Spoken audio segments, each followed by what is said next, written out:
Hey, are you a nut pucker? Would you like to be one? Do you want to know what it is? Well, a nut pucker is someone who loves nut pucks. And nut pucks are my go-to recipe when I want a nice little sweet kind of chocolatey hit, but I don't want anything that's going to spike my blood sugar or trigger that sugar addiction that I'm trying to avoid. These are delicious, they're nourishing, and what we find most people say when they have them is 1 or 2 is plenty to satisfy that sweet itch and doesn't trigger sugar cravings. While I'm getting my recipe ingredients all done, I put a pot of water on to boil, just a little bit, and put a stainless steel bowl over it for a bain-marie effect, which is going to melt my cold pressed coconut oil. So that means coconut oil that hasn't been heat treated.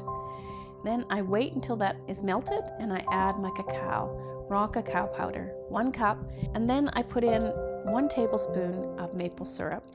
And that's just enough to cut the bitterness of the cacao and give it just a lovely little sweetness that's not going to spike your blood sugar or cause you to have full-on sugar addiction triggering. And then I pour just enough to cover the bottom of a silicone mold.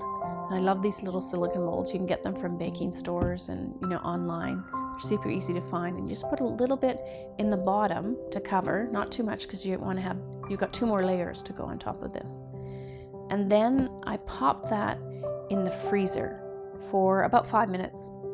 And then once it's firm to the touch, you can see that, I then take my dough and put it on top. So to make the dough, I use half a cup of almond butter, and then I add a combination of maca and lucuma powders, and sometimes I put in mesquite, and then a tablespoon of maple syrup.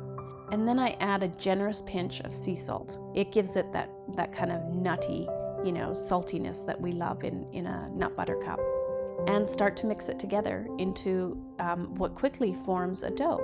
So your dough should come together fairly firmly, but not too crumbly. So if it is a bit too crumbly, just add a little bit more almond butter so it comes together to form a dough and doesn't break apart too much.